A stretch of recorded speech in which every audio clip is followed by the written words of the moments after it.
नमस्कार। आज हमारे चिंतन का विषय होगा डिग्गी के राजा श्री कल्याण धणी का। श्री कल्याण धणी श्री हरि विष्णु के ही रूप हैं और भक्तों का कल्याण करने के कारण इन्हें श्री कल्याण धणी कहा जाता है। आज हम आपको डिग्गी के राजा कल्याण धणी की कथा व स्वरूप से परिचित करवाएंगे। राजस्थान के टोंक जिले में जयपुर से लगभग 80 किलोमीटर दूर डिग्गी कस्बा है, जहाँ पर भगवान श्री कल्याण धणी प्रतिष्ठित हैं। एक बार भगवान शंकर व माता पार्वती भूलोक पर भ्रमण कर रहे थे। तब रोगियों के दुख दूर होते देख माता पार्वती ने भगवान शंकर से इस स्थान की महिमा के बारे में पूछा। तब भगवान शंकर ने बताया कि एक बार देवराज इंद्र अप्सरा उर्वशी पर क्रोधित हो गए तथा उसे 12 वर्ष के लिए मृत्युलोक में निष्कासित कर दिया।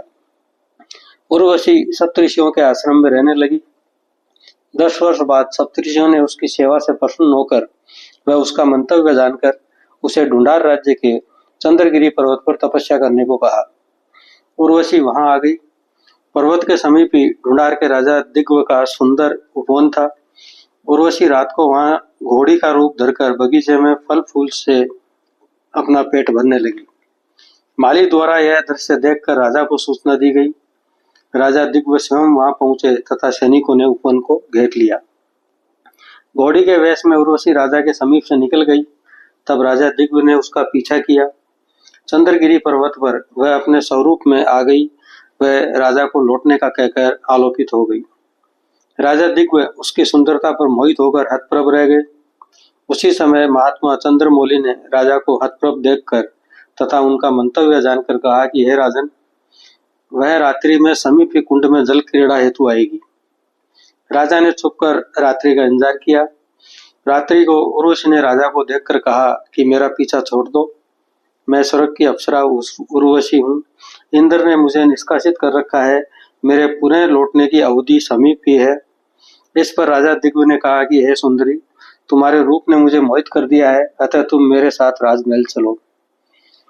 इस पर उर्वशी ने शर्त रखी कि इंद्र मुझे लेने आए तब तुम्हें युद्ध में उन्हें हराना होगा।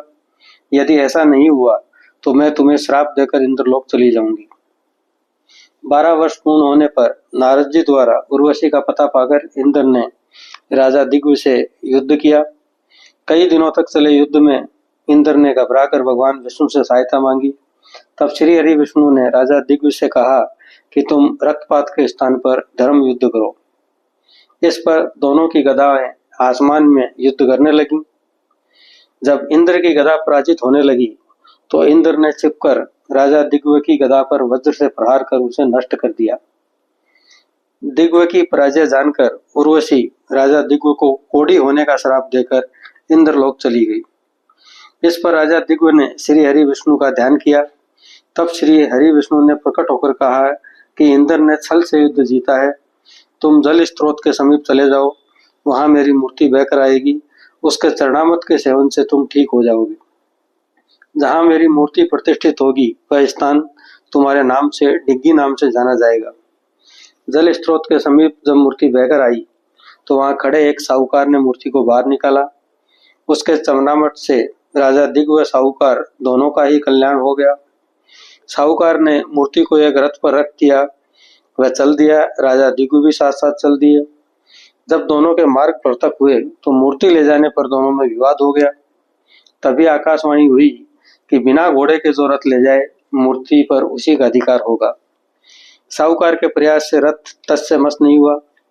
राजा दिग्व ने रथ से प्रार्थना की तो रथ स्वतः ही चलने लगा तथा राजा दिग्व के उपवन के समीप एक स्थान पर जाकर रुक गया।